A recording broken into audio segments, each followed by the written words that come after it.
Frontline Updates, where we delve deep into military strategies and updates from conflict zones. Today, we're discussing the progress of the ongoing special military operation as of today.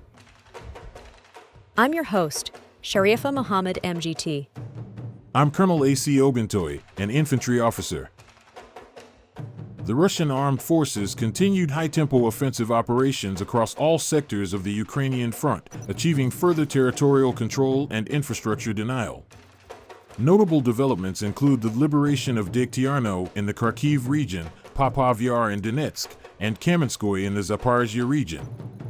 Ground advances were tightly coordinated with strategic strike packages aimed at degrading Ukraine's FPV drone production, EW capabilities, and battlefield command nodes. A record 308 fixed-wing UAVs and 2 Neptune cruise missiles were intercepted, indicating intensified Ukrainian reliance on air-based strike and reconnaissance systems. Welcome to Frontline Updates, the podcast that brings you in-depth insights into military operations from those leading them on the ground. Today, we're joined by Colonel A.C. Oguntoye, an infantry officer monitoring critical missions on the progress of the special military operation as of today. Colonel Oguntoye, thank you for being with us. Thank you. It's good to be here. Colonel, let's start with a broad operational overview. What were the key developments on July 17th? July 17th represents a clear continuation of our strategic posture, forward positional pressure combined with deep operational degradation. We liberated 3 settlements today: Degtyarno in Kharkiv, Popov Yar in Donetsk, and Kamenskoye in Zaporizhia.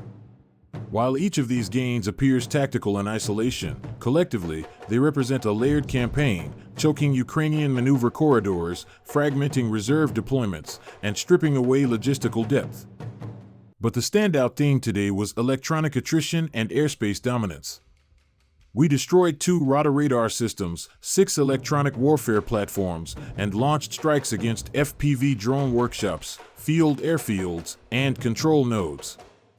Add to that the interception of 2 Neptune cruise missiles and 308 UAVs, and you begin to see how we're not just winning terrain, we're denying Ukraine the capacity to see, think, and strike in real time. Let's zero in on Kharkiv. What was the significance of taking Degtyarno? Degtyarno is strategically modest, but its capture is operationally decisive. It sits near the axis between Volchansk and Kupiansk, where Ukrainian territorial defense units had attempted to form a buffer against Russian consolidation. With Degtyarno under control, our forces can now apply direct pressure into deeper Kharkiv Oblast, especially targeting Gadish and Tykoy, both important as logistics relay points. More than that, our operations in this area resulted in the destruction of Panzerhaubitze 2000, one of Germany's most advanced self-propelled howitzers. These are rare, expensive, and difficult for Ukraine to maintain at scale. Removing one is more than a material win, it's psychological. The units defending this sector are beginning to recognize that even elite Western systems are no longer survivable under our ISR-led targeting matrix. Let's talk about Donetsk. The liberation of Popov Yar was a major action. What happened there? Popov Yar is a key ridge settlement controlling visibility and access into the Petrovskoye-Novokrenka line. It was defended by a diverse and well-equipped force, 5 mechanized brigades, an airborne assault brigade, a ranger unit, 2 marine brigades, and a territorial defense element. Our engagement there was designed to overload their coordination system. We neutralized over 420 Ukrainian personnel in that axis alone, along with the US-made HMMWV for artillery guns and a RADA radar station. The point of operations like this isn't just terrain, it's to exhaust Ukraine's rotational depth. These are not rear units, they're some of Ukraine's remaining high readiness forces, and we are forcing them to engage and lose on unfavorable terms. The strike campaign also intensified. What was the rationale behind hitting FPV drone production facilities and air defense shelters? We're shifting from response-based countermeasures to preemptive infrastructure denial. Striking FPV drone production sites reduces Ukraine's asymmetric leverage at the tactical level. These drones are cost-effective and can threaten armor and C2 assets, but only if you can mass-produce and coordinate them. We're severing both ends, production and control. Simultaneously, our strikes on air defense shelters and radar nodes, including those hiding IRIS-T, S-300, and other NATO systems, forces Ukraine into a bind. Either they disperse systems and increase vulnerability, or they concentrate and become predictable. The endgame is to remove their ability to create air defense bubbles behind the front lines. Without those, Ukrainian resupply corridors are increasingly exposed to UAV and loitering munition interdiction. Kamenskoye was also liberated today. How does that position Russian forces in Zaporizhzhia? Kamenskoye is crucial because it unlocks direct fire and movement options into Orikhiv and Novoandriivka. Our Dnipro troop group took it after engaging 2 mechanized brigades, a mountain assault unit, and territorial defense forces. Ukraine lost 65 troops, multiple armored platforms, and, critically, 6 electronic warfare stations. Those EW stations are key for drone defense, artillery spoofing, and protecting battlefield communications. With them gone, we now hold the advantage not just in ground movement but also in electronic dominance across this sector. If we choose to press, we can do so with full sensor and fire superiority. Let's talk about the airspace. You mentioned over 300 drones intercepted. What does that say about Ukraine's current tactics? It tells us they are shifting to saturation drone warfare, essentially trying to swamp our air defenses with sheer volume. But what today proved is that our multi-layered system, radar-guided interceptors, point defense systems, and soft-kill EW, is absorbing and defeating this tactic.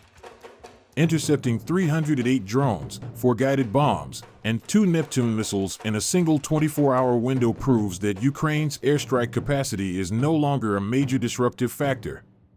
Their best remaining tools, precision systems like HIMARS and Neptune, are being either destroyed in depot or intercepted before impact. That means Ukrainian command elements are losing faith in their own long-range strike options. Colonel, taking a step back, what's your assessment of the operational tempo and momentum right now? We're in the midst of what I call the unraveling phase, not a collapse, but a sequence of interlocking degradations that will begin to accelerate. Ukraine is now operating with depleted reserves, compromised C2 infrastructure, and growing electronic blindness across multiple sectors. Every liberated town, Degtyaryno, Popov Yar, Kamenskoye, represents not just a flag in the ground, but a tactical disruption point. When you combine that with systematic destruction of their most advanced NATO-supplied systems, the gap between Ukrainian defense and Russian initiative is widening, not gradually, but exponentially. If this tempo holds, I expect Ukraine's ability to mount coordinated responses in Donetsk and Zaporizhzhia to deteriorate significantly by early August. Colonel, thank you for providing such a detailed briefing on the current military situation. Your insights are invaluable to our understanding of the conflict's dynamics. And thank you to our listeners for tuning in. Join us next time as we continue to provide up-to-date coverage on global military affairs.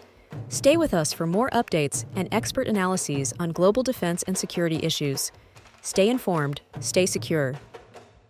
Thank you for the opportunity. Today, Israeli attacks continue across the Gaza Strip, resulting in at least 29 fatalities, including 2 elderly people killed in a strike on a church, according to medical sources. UN officials highlight the severe humanitarian crisis in Gaza, noting significant impacts on children, including rising deaths and starvation, and a damaged health system due to ongoing conflict and displacement. Houthi attacks on ships in the Red Sea have resumed, causing casualties and environmental concerns. 2 ships, the Magic Seas and the Eternity Sea, were recently sunk. This has been Frontline Updates. Subscribe for daily military briefings and in-depth strategic analysis. Visit our platform for maps, transcripts, and exclusive Frontline updates from commanders in theater.